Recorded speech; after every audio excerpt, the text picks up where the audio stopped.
नमस्कार दोस्तों, स्वागत है आप लोगों का अपने YouTube channel Gurukul success academy में। मैं उम्मीद करता हूं दोस्तों कि आप लोग अच्छे होंगे और आपकी पढ़ाई भी अच्छे चल रहे होगी। आज आप लोगों के लिए एसएससी एमटीएस हवलदार 2023 के लिए जीके जीएस की महत्वपूर्ण क्लास लेकर आया हूं। इसी प्रकार से डेली क्लासेस देखने के लिए चैनल को सब्सक्राइब कर लें और बेल आइकन को प्रेस कर दें। देखते हैं पहला क्वेश्चन क्या है। संसद के दोनों सदनों के संयुक्त अधिवेशन को कौन बुलाता है? तो संयुक्त अधिवेशन कौन बुलाता है दोस्तों? आप लोग कमेंट बॉक्स में उत्तर जरूर कमेंट करें। तो राष्ट्रपति बुलाता है। ऑप्शन नंबर इसका बी सही आंसर होगा। और किस अनुच्छेद के तहत? तो 108 अनुच्छेद के तहत बुलाता है। ऑप्शन नंबर इसका बी सही आंसर होगा। आगे बढ़ते और अगला प्रश्न है, भारतीय संविधान में निम्नलिखित में से किस पद का उल्लेख नहीं है? तो आप लोग कमेंट बॉक्स में इसका उत्तर ज़रूर कमेंट करें। जो है उप प्रधानमंत्री पद का उल्लेख जो है नहीं है भारतीय संविधान में। ऑप्शन नंबर इसका डी सही आंसर होगा। आगे बढ़ते और अगला प्रश्न है, कांगो नदी घाटी में किस प्रकार की जलवायु पाई जाती है? तो कांगो नदी घाटी में किस प्रकार की जलवायु पाई जाती है? तो भूमध्य रेखीय जलवायु पाई जाती है। ऑप्शन नंबर इसका सी सही आंसर होगा। भूमध्य रेखीय जलवायु पाई जाती है। हर क्वेश्चन पे मैं आप लोगों को 5 सेकंड दूंगा उत्तर देने के लिए। कान में कितनी हड्डियां होती हैं? तो दोस्तों कान में कितनी हड्डियां होती हैं? दोनों कान में पूछ रहा है। कान में कितनी हड्डियां होती हैं? तो 6 हड्डियां होती हैं। ऑप्शन नंबर इसका सी सही आंसर होगा। 6 हड्डियां होती हैं। आगे बढ़ते और अगला प्रश्न है, भारतीय क्रांति की माता किसे कहा जाता है? तो आप लोग बताएंगे भारतीय क्रांति की माता किसे कहा जाता है। फटाफट कमेंट बॉक्स में उत्तर देते रहिए आप लोग। मैडम भीकाजी कामा को कहा जाता है भारतीय क्रांति की माता। ऑप्शन नंबर डी इसका सही आंसर होगा। आगे बढ़ते और अगला प्रश्न है, छोटा नागपुर पठार की सबसे ऊंची चोटी कौन सी है? तो छोटा नागपुर पठार की सबसे ऊंची चोटी कौन सी है? धूपगढ़ी, पंचमढ़ी, इसमें से पारसनाथ, महाबलेश्वर में से चारों में से बताना है सबसे ऊंची चोटी कौन सी है। तो दोस्तों पारसनाथ जो है वो सबसे ऊंची चोटी है। ऑप्शन नंबर इसका सी सही आंसर होगा। छोटा नागपुर पठार की सबसे ऊंची चोटी पारसनाथ है। आगे बढ़ते और अगला प्रश्न देखते हैं। अगला प्रश्न है, अंतर्राष्ट्रीय महिला दिवस कब मनाया जाता है? तो अंतर्राष्ट्रीय महिला दिवस दोस्तों कब मनाया जाता है? आप लोग कमेंट बॉक्स में इसका उत्तर जरूर कमेंट करें। 8 मार्च को मनाया जाता है। ऑप्शन नंबर इसका बी सही आंसर होगा। 8 मार्च को मनाया जाता है। आगे बढ़ते और अगला प्रश्न है, भारत में ऊर्जा उत्पादन में सर्वाधिक भागीदारी किस प्रकार की ऊर्जा की है? तो दोस्तों इसमें पूछ रहा है सबसे ज़्यादा भागीदारी किस ऊर्जा की है? तापीय ऊर्जा की, परमाणु ऊर्जा की, जल ऊर्जा की या सौर ऊर्जा की? तो दोस्तों ऑप्शन नंबर इसका सी सही आंसर होगा। तापीय विद्युत की सबसे ज़्यादा भागीदारी है। ऑप्शन नंबर इसका सी सही आंसर होगा। आगे बढ़ते और अगला प्रश्न है, ऑस्कर पुरस्कार से सम्मानित प्रथम भारतीय महिला कौन है? तो ऑस्कर पुरस्कार से सम्मानित प्रथम भारतीय महिला कौन है? आप लोग कमेंट बॉक्स में उत्तर जरूर कमेंट करें। भानु अथैया हैं। ऑप्शन नंबर इसका बी सही आंसर होगा। भानु अथैया हैं। इन्हें कॉस्ट्यूम डिजाइनिंग के लिए दिया गया था। गांधी फिल्म आई थी उसमें कॉस्ट्यूम डिजाइनिंग इन्होंने किया था, इसके लिए इन्हें ऑस्कर पुरस्कार से सम्मानित किया गया था। अभी हाल ही में किस भारतीय गाने को जो है ऑस्कर अवार्ड मिला है? आप लोग कमेंट बॉक्स में ज़रूर बताएं। आगे बढ़ते और अगला प्रश्न है, जहांगीर ने किस कला को संरक्षण दिया था? तो जहांगीर ने जो है किस कला को संरक्षण दिया था? तो चित्रकला को संरक्षण दिया था। ऑप्शन नंबर इसका सी सही आंसर होगा। चित्रकला को संरक्षण दिया था। आगे बढ़ते और अगला प्रश्न है, भारत का राष्ट्रीय गीत वंदे मातरम कब सर्वप्रथम कब गाया गया था? तो सर्वप्रथम जो है कब गाया गया था और कहाँ गाया गया था? तो दोस्तों ऑप्शन नंबर इसका बी सही आंसर होगा। 1896 में गाया गया था। और कहाँ पर गाया गया था? तो कोलकाता में गाया गया था। ऑप्शन नंबर इसका बी सही आंसर होगा।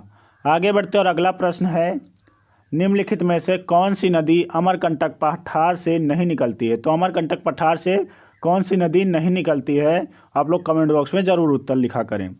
गोदावरी नदी जो है नहीं निकलती है। ऑप्शन नंबर इसका सी सही आंसर होगा। गोदावरी नदी जो है अमरकंटक पहाड़ से नहीं निकलती है। तो इसका उद्गम स्थल कहाँ पर है? तो महाराष्ट्र के नासिक जिले के त्रियंबक गांव के पहाड़ियों से निकलती है गोदावरी नदी। और अमरकंटक नदी से, अमरकंटक पहाड़ से जो है सोन नदी और नर्मदा नदी निकलती है। आगे बढ़ते और अगला प्रश्न देखते हैं। अगला प्रश्न है, भारतीय रिजर्व बैंक की स्थापना कब हुई थी? तो भारतीय रिजर्व बैंक की स्थापना जो है 1935 ईस्वी में हुई थी। ऑप्शन नंबर इसका सी सही आंसर होगा। 1935 ईस्वी में भारतीय रिजर्व बैंक की स्थापना हुई थी। आगे बढ़ते और अगला प्रश्न है, भारत की आज़ादी के समय कांग्रेस के अध्यक्ष कौन थे? तो भारत की आज़ादी के समय कांग्रेस के अध्यक्ष जे.बी. कृपलानी जी थे। ऑप्शन नंबर इसका सी सही आंसर होगा। जे.बी. कृपलानी जी थे। आगे बढ़ते और अगला प्रश्न है, निम्नलिखित में से कौन सी विटामिन जल में घुलनशील है? तो विटामिन बी जो है वो जल में घुलनशील है। ऑप्शन नंबर इसका बी सही आंसर होगा। विटामिन बी जो है वो जल में घुलनशील है। इसके साथ विटामिन बी और सी ये दोनों जो है जल में घुलनशील होती हैं।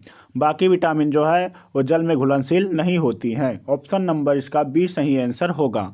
आगे बढ़ते और अगला प्रश्न है, पीलिया रोग किस अंग को प्रभावित करता है? तो पीलिया रोग जो है दोस्तों किस अंग को प्रभावित करता है? आप लोग कमेंट बॉक्स में इसका उत्तर जरूर कमेंट करें। ऑप्शन नंबर इसका बी सही आंसर होगा। यकृत को प्रभावित करता है। आगे बढ़ते और अगला प्रश्न देखते हैं। अगला प्रश्न है, किस रोग को पूरी तरह से उन्मूलन कर दिया गया है? तो किस रोग का पूरी तरह से उन्मूलन कर दिया गया है? तो चेचक रोग का जो है पूरी तरह से उन्मूलन कर दिया गया है। पूरी तरीके से ख़त्म कर दिया गया है चेचक रोग को। ऑप्शन नंबर इसका सी सही आंसर होगा।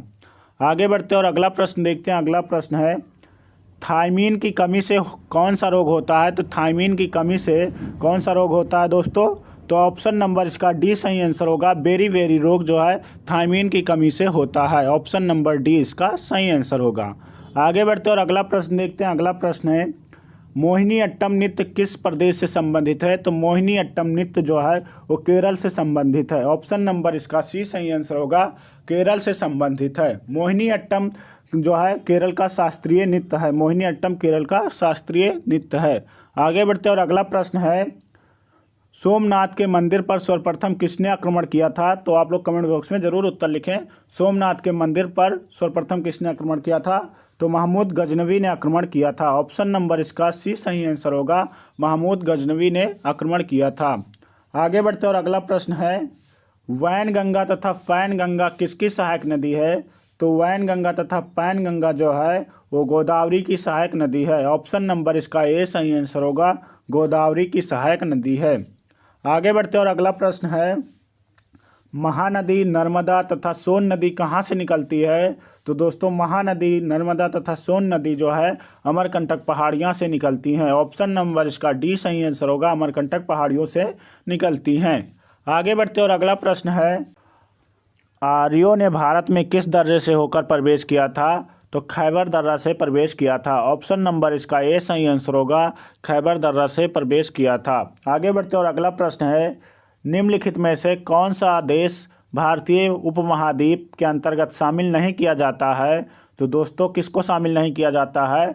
ऑप्शन नंबर इसका सी सही आंसर होगा। श्रीलंका को शामिल नहीं किया जाता है। ऑप्शन नंबर इसका सी सही आंसर होगा। श्रीलंका को शामिल नहीं किया जाता है। अगला प्रश्न है, निम्नलिखित में से किस राज्य से होकर कर्क रेखा नहीं गुजरती है? तो दोस्तों किस राज्य से होकर कर्क रेखा नहीं गुजरती है? तो ऑप्शन नंबर इसका डी सही आंसर होगा। बिहार से होकर कर्क रेखा नहीं गुजरती है।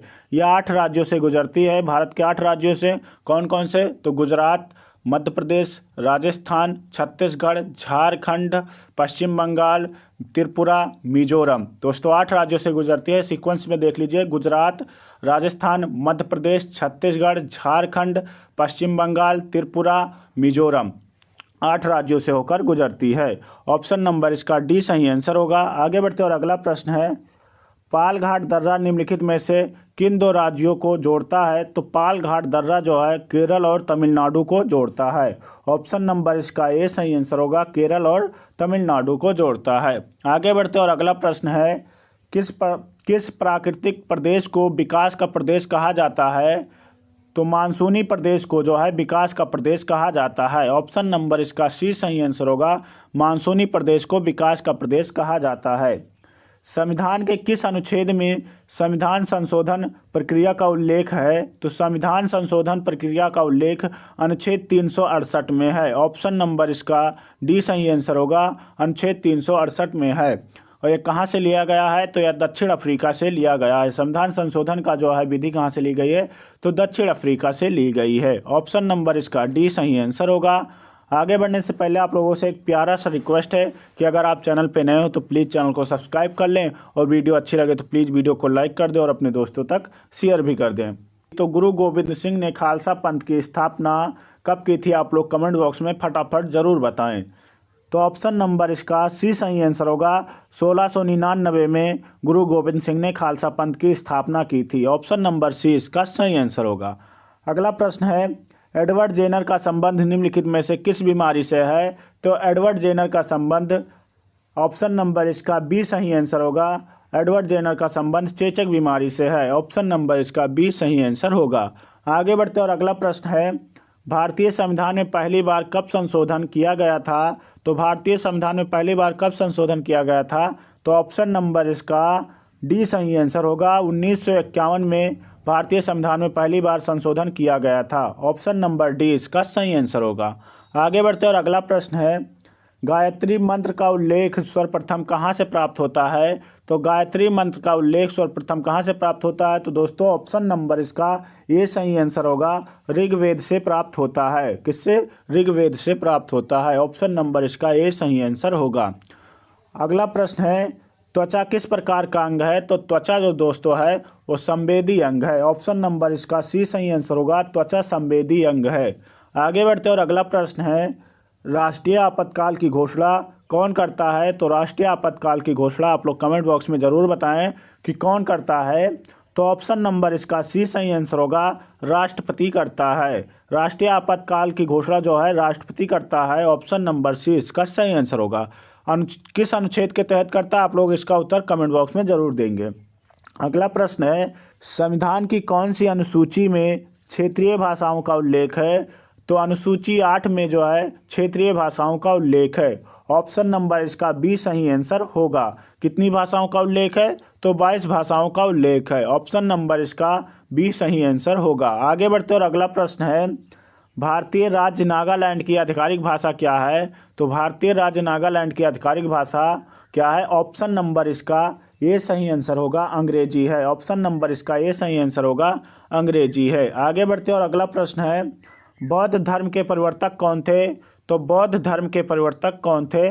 तो गौतम बुद्ध थे। ऑप्शन नंबर इसका बी सही आंसर होगा। गौतम बुद्ध थे। आगे बढ़ते और अगला प्रश्न है, सिख धर्म के प्रथम तथा अंतिम गुरु कौन थे। तो सिख धर्म के प्रथम और अंतिम गुरु कौन थे। ऑप्शन नंबर इसका सी सही आंसर होगा। गुरु नानक देव जो थे वो प्रथम गुरु थे और गुरु गोविंद सिंह जो थे वो अंतिम गुरु थे।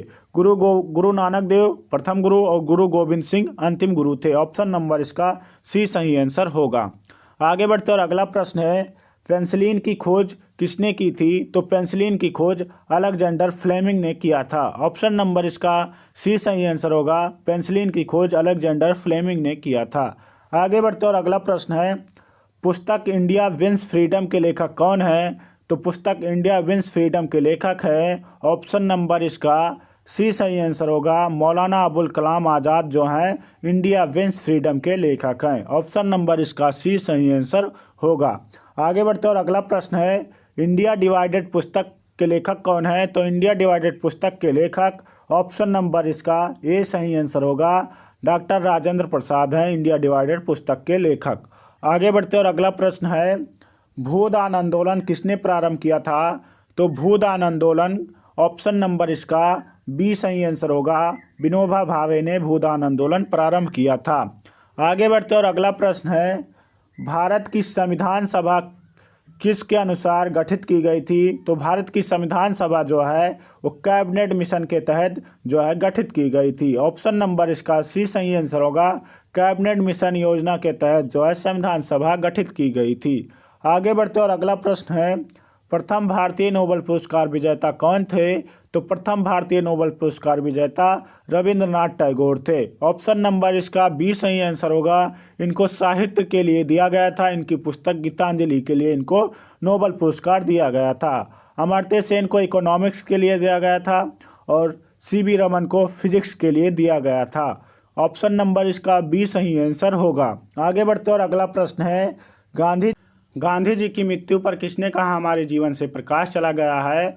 तो ऑप्शन नंबर इसका सी सही आंसर होगा। जवाहरलाल नेहरू जी ने कहा गांधी जी की मृत्यु पर कि हमारे जीवन से प्रकाश चला गया है। ऑप्शन नंबर इसका सी सही आंसर होगा। आगे बढ़ते और अगला प्रश्न है, सूर्य के रासायनिक मिश्रण में हाइड्रोजन का प्रतिशत कितना है? तो सूर्य के रासायनिक मिश्रण में हाइड्रोजन का प्रतिशत 71% है। ऑप्शन नंबर इसका ए सही आंसर होगा, 71% है। आगे बढ़ते और अगला प्रश्न है, निम्नलिखित में से कौन सा ग्रह सूर्य का चक्कर सबसे कम समय में लगाता है? तो बुध ग्रह जो है वो सबसे कम समय में सूर्य का चक्कर लगाता है। ऑप्शन नंबर इसका ए सही आंसर होगा। आगे बढ़ते और अगला प्रश्न है, उत्तरी ध्रुव की खोज किसने की थी? तो उत्तरी ध्रुव की खोज ऑप्शन नंबर इसका ए सही आंसर होगा, रॉबर्ट पेरी ने किया था उत्तरी ध्रुव की खोज। ऑप्शन नंबर इसका ए सही आंसर होगा। आगे बढ़ते और अगला प्रश्न है, भारत में सबसे अधिक उपजाऊ मृदा कौन सी है? तो भारत में सबसे अधिक उपजाऊ मृदा जो है जलोढ़ मृदा है। ऑप्शन नंबर इसका सी सही आंसर होगा, जलोढ़ मृदा जो है भारत में सबसे उपजाऊ मृदा है। आगे बढ़ते और अगला प्रश्न है, जोग जलप्रपात निम्नलिखित में से किस राज्य में स्थित है? तो जोग जलप्रपात जो है वो कर्नाटक राज्य में स्थित है। ऑप्शन नंबर इसका बी सही आंसर होगा, जोग जलप्रपात जो है कर्नाटक राज्य में स्थित है। तो दोस्तों आप लोगों का क्वेश्चन यहाँ पर समाप्त हुआ। वीडियो अच्छी लगी हो तो प्लीज़ वीडियो को लाइक कर दें और अपने दोस्तों तक शेयर भी कर दें। चैनल पर नए हो तो प्लीज़ चैनल को सब्सक्राइब कर लें। पूरा वीडियो देखने के लिए बहुत बहुत धन्यवाद आप लोगों का। मिलते हैं अगली वीडियो में, तब तक के लिए जय हिंद, जय भारत।